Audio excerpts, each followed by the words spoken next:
നല്ലത് ചെയ്താൽ നന്നാകും, നന്മകളെന്നും ഉണ്ടാകും. നല്ലത് ചെയ്താൽ നന്നാകും, നന്മകളെന്നും ഉണ്ടാകും. നൽവഴി എന്നും നടക്കേണം, നല്ലത് മാത്രം ചെയ്യണം. നൽവഴി എന്നും നടന്നിടാം, നല്ലൊരു പാഠം ചൊല്ലിടാം. Jesus kids, Jesus kids.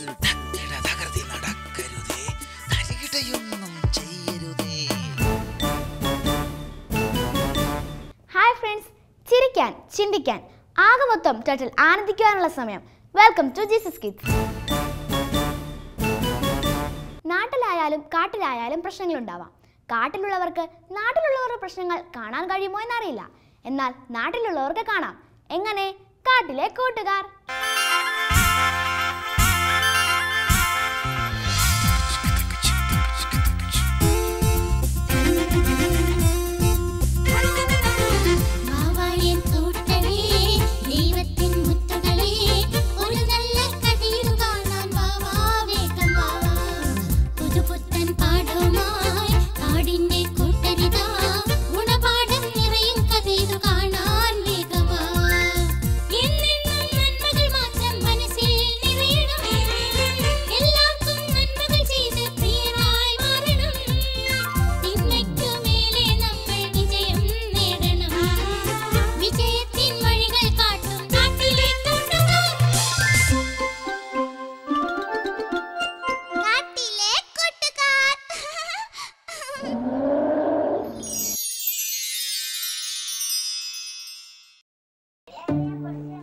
സുഹൃത്തുക്കളെ, വളരെ സന്തോഷകരമായ നിമിഷങ്ങളിലൂടെയാണ് നമ്മളിന്ന് കടന്നു പോയിക്കൊണ്ടിരിക്കുന്നത്. ഇന്ന് നിങ്ങൾക്കൊക്കെ അറിയാവുന്നതുപോലെ നമ്മുടെ ഈ വരുമയത്തിലെ സ്കൂളിന്റെ ചരിത്രത്തിൽ ആദ്യമായിട്ടാണ് ഒരു ഫുൾ A+ നേടിയിരിക്കുന്നത്. നമ്മുടെ സ്കൂളിലെ പീലിയാണ് നമ്മുടെ സ്കൂളിനെ ഈ ചരിത്രത്തിന്റെ ഭാഗമാകാക്കുന്നതിൽ വിജയിച്ചിരിക്കുന്നത്. മുഴുവൻ വിഷയങ്ങളിലും A+ നേടിക്കൊണ്ട് നമ്മുടെ സ്കൂളിനും ഈ നാടിനും അഭിമാനിക്കാനുള്ള ഒക്കെയാണ് നൽകിയിരിക്കുന്നത് പീലി. ഞാൻ കൂടുതൽ ദീർഘിപ്പിക്കുന്നില്ല. പീലിക്ക് എല്ലാവിധ ഭാവുകങ്ങളും നേർന്നുകൊണ്ട് ഞാൻ നിർത്തട്ടെ. കൂടുതൽ സംസാരിക്കാനായിട്ട് ലംബോ സാറിന്റെ സാദരം ക്ഷണിക്കുകയാണ്. ഒരു സാറേ,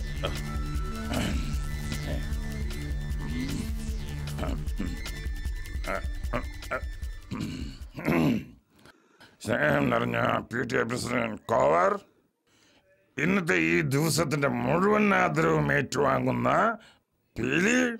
പീലിയുടെ സഹപാഠികളായ മോട്ടു പപ്പീസ്. വളരെ സന്തോഷം നിറഞ്ഞ നിമിഷങ്ങളിലൂടെയാണ് നമ്മൾ കടന്നു പോയിക്കൊണ്ടിരിക്കുന്നത്. ഏതൊരാളുടെ വിജയത്തിന് പുറകിലും ഒരു ചാലക ശക്തി ഉണ്ടെന്ന് നമ്മൾ പറഞ്ഞു കേട്ടിട്ടുണ്ട്. തുടർന്നുള്ള മറുപടി പ്രസംഗത്തിൽ അത്തരം കാര്യങ്ങൾ പീലി സൂചിപ്പിക്കും എന്ന് ഞാൻ വിശ്വസിക്കട്ടെ. പീലി നേടിത്തന്ന ഈ വിജയം വനമൈത്രി സ്കൂളിനും നമ്മുടെ കുറിഞ്ഞിമലയ്ക്കും ഒരു പുത്തനുണർവ് നൽകും എന്ന് നമുക്ക് വിശ്വസിക്കാം. അതുപോലെ തന്നെ മറ്റു വിദ്യാർത്ഥികൾക്കും പീലിയുടെ വിജയം ഒരു മാതൃകയായി മാറട്ടെ. ഈ ഷീൽഡ് ഏറ്റുവാങ്ങുന്നതിനും മറുപടി പ്രസംഗത്തിനുമായി ഞാൻ പീലിയെ ക്ഷണിച്ചുകൊണ്ട് നിർത്തട്ടെ. നിങ്ങൾക്ക് നന്ദി, നമസ്കാരം. ഇതാ പീലി.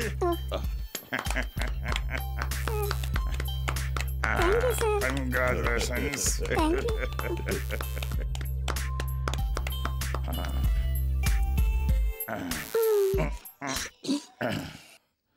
സ്നേഹബഹുമാനപ്പെട്ട പ്രിൻസിപ്പൽ, PTA പ്രസിഡന്റ്, മറ്റു വിദ്യാർത്ഥി സുഹൃത്തുക്കളെ, ഏതൊരാളുടെ വിജയത്തിന് പുറകിലും ഒരു ചാലക ശക്തി ഉണ്ടാകുമെന്നത് ഒരു പകൽ പോലെ സത്യമാണ്. എന്റെ ജീവിതത്തിലും അത്തരം ഒരാളുണ്ട്. അത് നമ്മുടെ പ്രിയപ്പെട്ട വമ്പൻ സാർ തന്നെയാണ്. സാറിന്റെ ജീവിതത്തിൽ ഇടപെട്ടില്ലായിരുന്നെങ്കിൽ ഇന്നിവിടെ നിൽക്കാൻ ഞാൻ ഉണ്ടാകുമായിരുന്നില്ല. ദൈവമേ, എന്തിന് ഇത്രയും പരീക്ഷണങ്ങൾ? ഭക്ഷണം കഴിച്ചിട്ട് ദിവസം 2 ഇന്നെങ്കിലും സ്കൂളിൽ നിന്ന് ഉച്ചക്കഞ്ഞി കിട്ടിയാൽ മതിയായിരുന്നു. നമ്മുടെ പീലി, എന്താ നമുക്ക് പറ്റിയത്?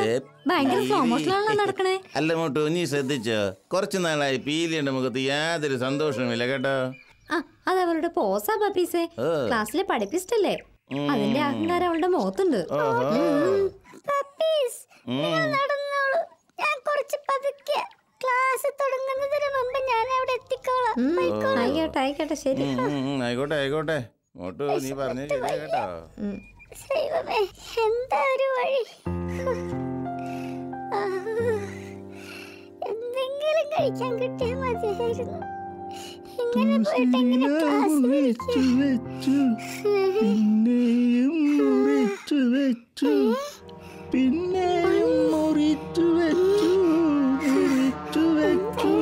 ഇത് തന്നെ മാർഗം.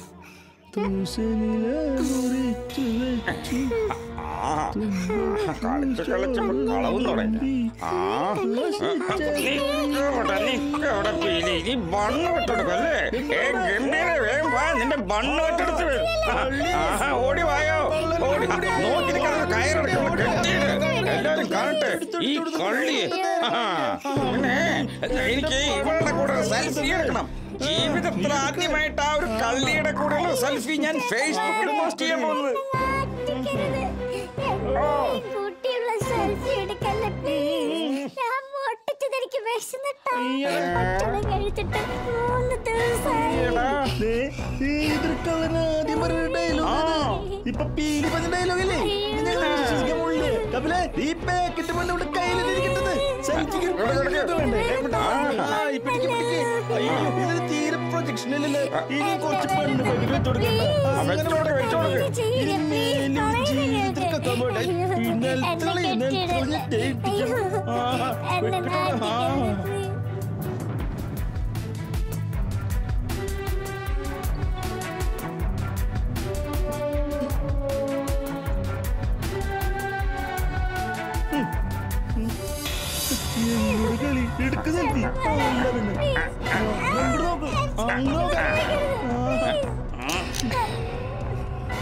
ഈ ഫോട്ടോയ്ക്ക് ഇടാൻ പറ്റുന്ന ക്യാപ്ഷൻ ഞാൻ പറഞ്ഞുതരാം. പല നാൾ കള്ളൻ ഒരു നാൾ പിടിയിൽ. കള്ളനല്ല കള്ളി.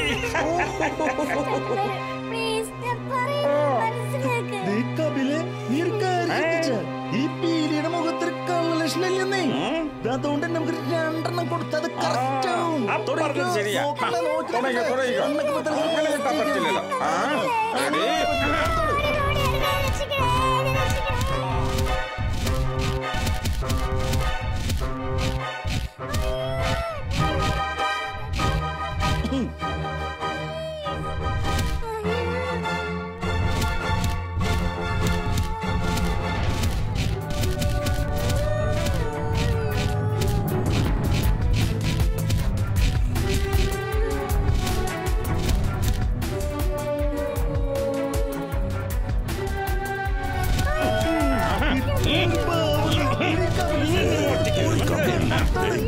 ഗംഭീർ, എന്താ അവിടെ എന്താ സംഭവിക്കുന്നത്? പലനാൾ കള്ളൻ ഒരു നാൾ പിടി. തെറ്റിച്ചു. പലനാൾ കള്ളനല്ല കണ്ട്. ഈ കാണുന്ന പെണ്ണ് പീലി എന്റെ കടയിൽ നിന്ന് പൊട്ടിച്ചു. ഞങ്ങളത് കൈയോട് പിടികൂടി. സത്യമാണോ പീലി കേൾക്കുന്നത്? എന്തോന്ന് പക്ഷേ എനിക്ക് വിശന്നിട്ടാ സാറേ ഞാൻ മോഷ്ടിച്ചത്. 2 ദിവസമായി ഞാൻ ഒന്നും ദൈവമേ, ഞാൻ കേൾക്കുന്നത് സത്യമാണോ? സാറേ.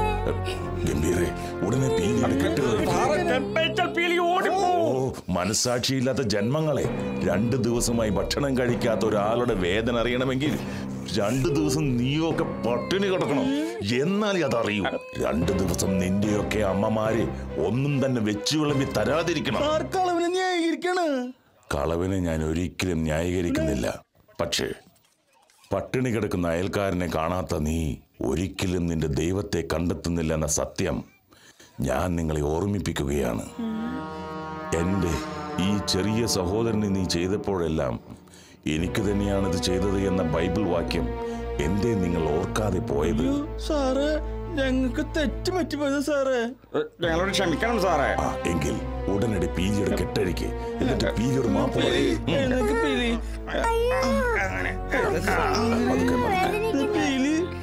മാപ്പ് പറഞ്ഞിട്ടാ നിന്നെ ഉപദ്രവിച്ചതിന് സോറി ട്ടോ പീലി. മാപ്പ് പീലി. ഒന്നും വിചാരിക്കരുത് കേട്ടോ. കൂട്ടുകാരെ, ഞാനാണ് നിങ്ങളോട് മാപ്പ് പറയേണ്ടത്. മോഷണം ഒരു പാപം തന്നെയാണ്, വിശന്നിട്ടാണെങ്കിലും. അതുകൊണ്ട് തന്നെ ഞാൻ ചെയ്ത തെറ്റാണെന്ന് എനിക്കറിയാം. എംബീറെ, ഈ നിൽക്കുന്ന പീലിയാണ് കുറിഞ്ഞിമല വനമൈത്രി സ്കൂളിലെ ഏറ്റവും നന്നായി പഠിക്കുന്ന കുട്ടി.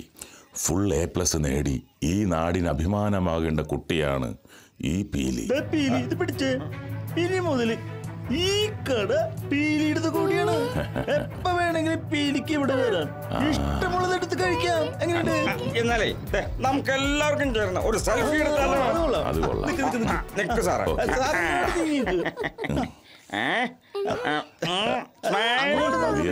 പ്ലീസ്.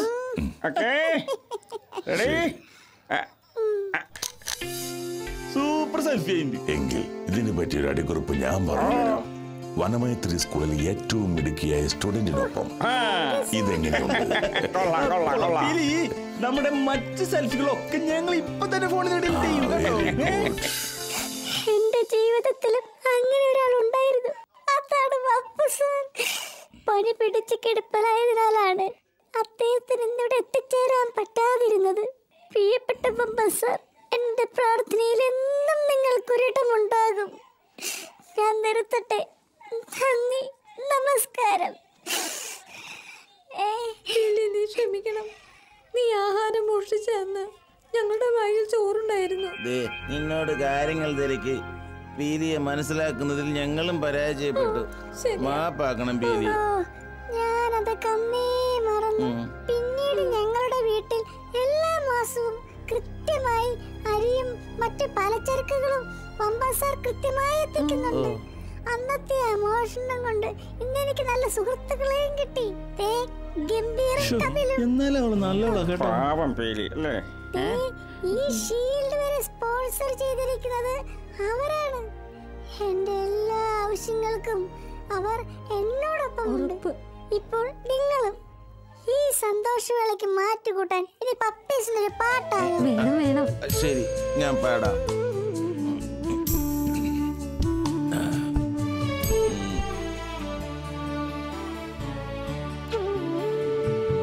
കണക്കുകൾ പറയാത്ത സ്നേഹം, കനിവിൻ്റെ നിറവാർന്ന സ്നേഹം, കാൽവരിക്കുന്നിലെ സ്നേഹം, കർത്താവാം യേശുവിൻ സ്നേഹം. കണക്കുകൾ പറയാത്ത സ്നേഹം,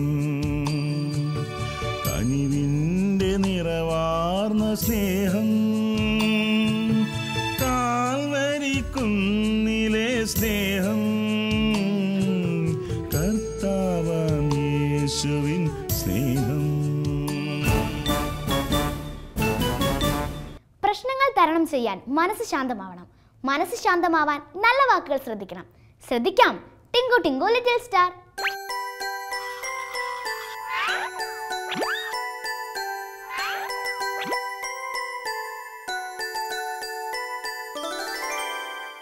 ഹായ് കൂട്ടുകാരെ. ഹായ് ടിങ്കു.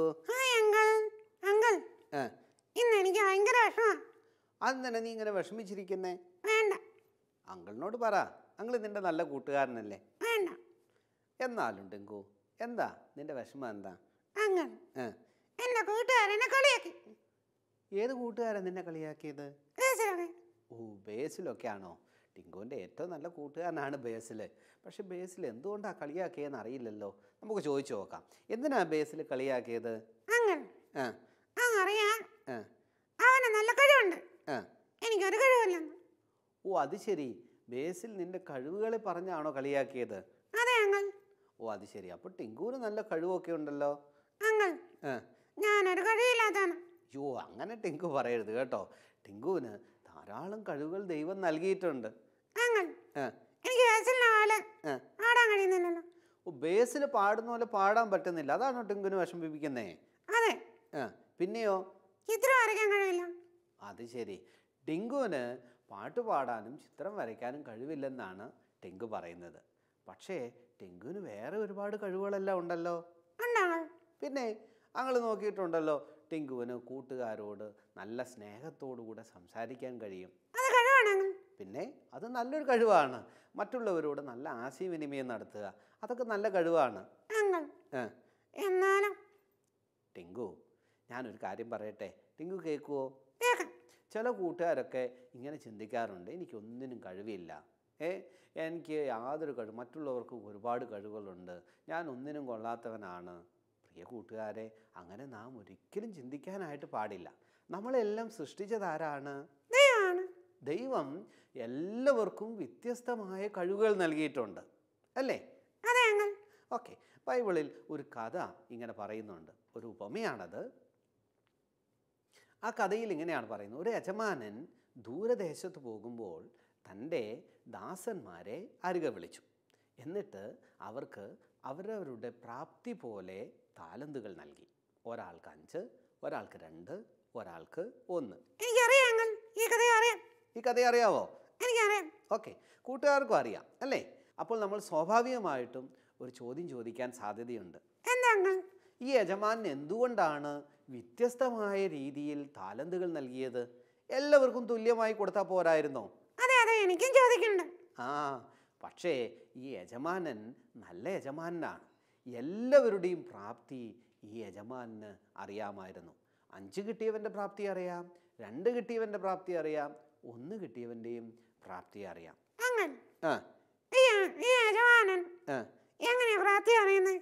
അത് യജമാനൻ നമ്മോട് കൂടെ സമയം ചെലവഴിക്കുന്നവനാണ്. നമ്മൾ എങ്ങനെ യാത്ര ചെയ്യുന്നു, നമ്മൾ എന്തെല്ലാം കാര്യങ്ങൾ സംസാരിക്കുന്നു, നമ്മൾ എങ്ങനെയാണ് പെരുമാറുന്നത്, എങ്ങനെയാണ് നമ്മൾ ചിന്തിക്കുന്നത്, ഇതൊക്കെ നമ്മുടെ യജമാനായിരിക്കുന്ന ദൈവത്തിന് അറിയാം. കാരണം ദൈവം സർവജ്ഞാനിയായ ദൈവമാണ്. ബൈബിളിൽ നാം നോക്കുമ്പോൾ ഒരുപാട് ആളുകൾ ദൈവം എടുത്തുപയോഗിച്ചിട്ടുണ്ട്. ആരൊക്കെയാണ് ദൈവം എടുത്തുപയോഗിച്ചിട്ടുള്ളത്? എന്നാലും ആരെങ്കിലും പേര് നിനക്ക് ഓർക്കുന്നുണ്ടോ? ആരെയാ? ശരിയാ, മോശയെ ഒരു നല്ല ലീഡറായിട്ട് ദൈവം എടുത്തുപയോഗിച്ചു. പക്ഷെ മോശയുടെ കുടുംബത്തിൽ വേറെ ആൾക്കാരും ഉണ്ടായിരുന്നു, അല്ലേ? മോശയ്ക്ക് ഒരു സഹോദരൻ ഉണ്ടായിരുന്നല്ലോ, പേരറിയാമോ? അഹരോൻ. ബൈബിൾ തന്നെ പറയുന്നുണ്ട്, മോശയേക്കാൾ വാക്സാമർത്ഥ്യമുള്ളവനാണ് അഹരോൻ. പക്ഷേ അഹരോനെ ദൈവം തിരഞ്ഞെടുത്തില്ല, മോശയെ ദൈവം തിരഞ്ഞെടുത്തത്. എന്താ കാരണം എന്നറിയാമോ? മോശയുടെ പ്രാപ്തി ദൈവത്തിന് അറിയാമായിരുന്നു. ശരിയാണ്. മോശയുടെ പ്രാപ്തി എന്താ? നല്ല ലീഡർ. നല്ല ലീഡറാണ്. നമ്മൾ ചിന്തിക്കുന്ന നല്ല ലീഡറാണ്. പിന്നെയോ നല്ല കഴിവുണ്ട്. പക്ഷെ ദൈവം അതൊന്നും അല്ല നോക്കിയത്. ദൈവം നോക്കിയത് എന്താണെന്നറിയാമോ? ഈ മോശയുടെ കൂടെ യാത്ര ചെയ്ത ആളുകളെല്ലാം എപ്പോഴും പെറുപെറുക്കും, വഴക്കുണ്ടാക്കും. ആ സമയത്തൊന്നും മോശ അവരോട് ദേഷ്യപ്പെടുകയോ അവരെ ചീത്ത പറയുകയോ ദൈവത്തോട് കോപിക്കുകയോ ഒന്നും ചെയ്തില്ല. അവനെക്കുറിച്ച് ദൈവം തന്നെ പറയുന്നത് അവൻ സൗമ്യനായിരുന്നു. അപ്പോൾ മോശയുടെ പ്രാപ്തി എന്താ? സൗമ്യനായിരുന്നു. അതെ, സൗമ്യത എന്ന് പറയുന്നത് ദൈവത്തിൻ്റെ ആത്മാവിൻ്റെ ഫലങ്ങളിൽ പെട്ടതാണ്. അപ്പോൾ ദൈവം നോക്കിയ പ്രാപ്തി എന്താ? ഈ ആത്മാവിൻ്റെ ഫലമായ സൗമ്യത ഉണ്ടോ എന്നുള്ളതാണ്. പിന്നെ വേറെ ആരെങ്കിലും അറിയാമോ? എനിക്കറിയാം. വേറെ ആരെ അറിയുന്നേ? ദാവീദ്. ദാവീദ്. ദാവീദിൻ്റെ വീട്ടിൽ എത്ര പേരുണ്ടായിരുന്നു? 8. 8 പേരുണ്ടായിരുന്നു. ദാവീദ് എത്രാമത്തെ മകനാ? 8ാമത്തെ മകൻ. ദാവീദിൻ്റെ ചേട്ടന്മാരെല്ലാം പുരോഹിതൻ വന്ന് നോക്കി. പക്ഷേ അവരെ ആരെയും പ്രാപ്തി ഈ യജമാനന് ഇഷ്ടപ്പെട്ടില്ല, ദൈവത്തിന് ഇഷ്ടപ്പെട്ടില്ല. ആര് പ്രാപ്തി ഇഷ്ടപ്പെട്ടത്? ദാവീദിനേക്കാൾ നല്ല മിടുക്കരായിരുന്നു ചേട്ടന്മാരൊക്കെ, നല്ല പൊക്കമുള്ളതും രാജാവാൻ യോഗ്യതയുള്ള ആളുകളൊക്കെ ആയിരുന്നു. പക്ഷേ ദാവീദിൻ്റെ പ്രാപ്തി എന്താണെന്നറിയാമോ? ക്ഷമിക്കുന്നവനായിരുന്നു. ശരിയാണ്. തന്നെ ഉപദ്രവിച്ച ആളുകളോട് ക്ഷമിക്കുവാൻ ദാവീദിന് ഇടയായി. അവൻ്റെ മിടുക്കൊന്നും അല്ല ദൈവം നോക്കിയത്. ദൈവം നോക്കിയത് ദൈവത്തിൻ്റെ സ്വഭാവം ഈ മനുഷ്യരിലുണ്ടോ. ദാവീദ് തന്നെ ഒരുപാട് ഉപദ്രവിച്ച ശൗലിനെ തനിക്ക് കൊല്ലുവാൻ അവസരം കിട്ടിയിട്ടും താൻ വെറുതെ വിട്ടു. കാരണം എന്താണെന്നറിയാമോ?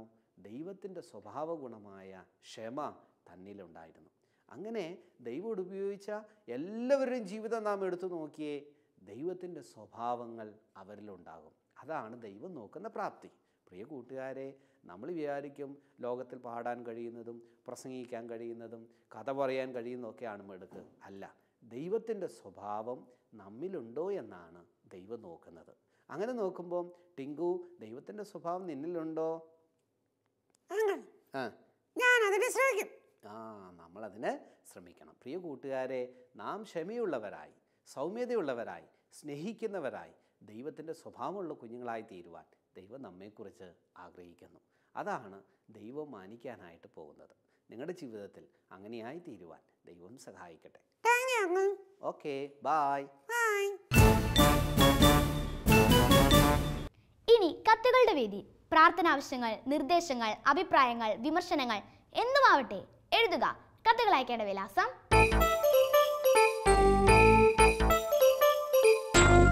ഞങ്ങളുടെ വിലാസം: the producer, Jesus kids, Shalom TV, Peruvannamuzhi PO, Kozhikode. Pincode 673528. പുതിയ പുതിയ കൂട്ടുകളുമായി അടുത്തയാഴ്ച സന്ധിക്കും വരെ വണക്കം.